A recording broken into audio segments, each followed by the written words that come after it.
Dentalones comes from dentil, like dentist. And these glue the top of the guitar to the sides. So I'll show you in a couple minutes here that process as to how the top is positioned and the sides go onto the top, and then how the dentalones. How many of those do you need to go around? Oh gosh, there's maybe 100 of these in a guitar. Wow. But these are, as I said, cut in much the same fashion as the back lining. These are run on the shaper to cut the cove in them, and then are cross-cut on the table saw jig. I use Gaboon ebony on all my necks, and it comes from Africa. It is extremely expensive. In terms of board foot price, we would consider an expensive piece of hardwood nowadays to cost maybe between $15 and $20 per board foot. I pay between $85 and $90 per board foot for ebony. So I actually purchased this ebony in a large log or billet form, and then mill it down into these fretboards, and then also into smaller pieces for binding and also for end graft and in the various veneers that I'll use within the guitar. The back actually is ebony binding with a thin maple purfling within it.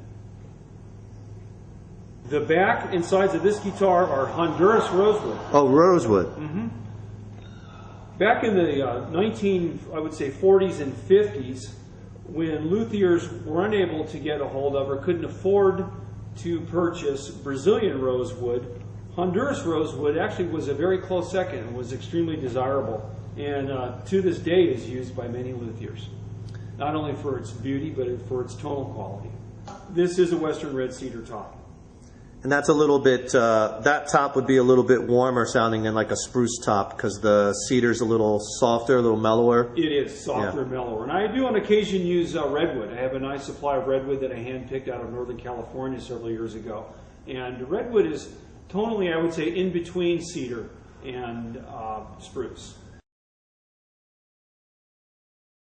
These bridges that you see are actually milled from a rough blank. And this is Madagascar rosewood. For my bridges, I use both Madagascar and Brazilian rosewood. The tie block on top of the bridge is actually a sequence of veneers that I mill down. The center being mesquite, then I use a Canary Island pine, a Paduke maple, and an ebony. It's a great little detail there. The tie block is banded on both sides with bone. Cowbone is used typically nowadays in the tie block, the saddle, and the nut of the guitar. And all these parts are also purchased in blank form, and then I have to mill them down, notch them accordingly, and set the action up on the guitar with it.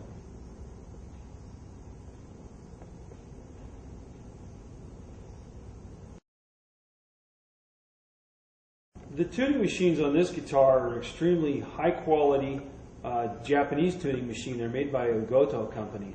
The tuning machines that I use are an Arcángel Fernandez model, which are exclusive to my guitars. These are something that other luthiers are not able to get a hold of and use. This model actually came into existence recently and has gold in the rollers.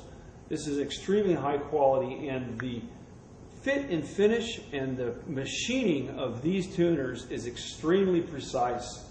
I have put these up against a very expensive German tuning machine and have found the fit and finish and sizing of these Gotos to be much more precise than the German. So this is what I choose as a standard tuning machine on all my guitars. This is also a piece of Honduras rosewood that I have book matched. I typically use my headpiece veneers over an underlying veneer. In this guitar, I have a piece of ebony underneath the rosewood, and those two are called a veneer sandwich, and then are glued onto the mahogany head. Wow, so you have ebony and in the middle? Ebony in the middle, rosewood on top, and then the mahogany underneath. That's nice. And the crest of the headpiece is my own design. Here I have another one of my guitars. This is also a Western red cedar top.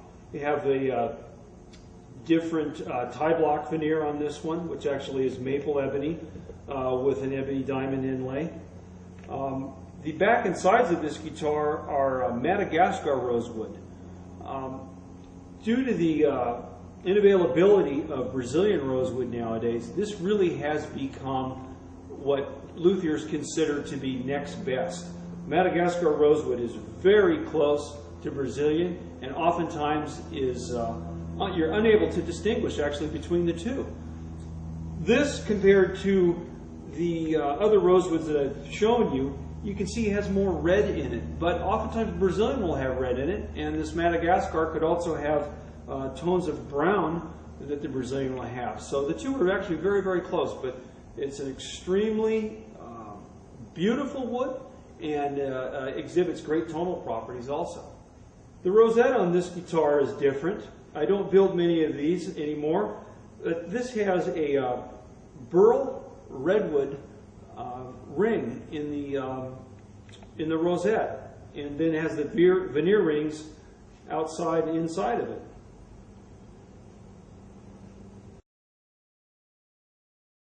People get a hold of me through my website, David, www.hellerguitars.com. It has pricing, all the contact information. You can call me on the phone. You can email me, Thomas at hellerguitars.com.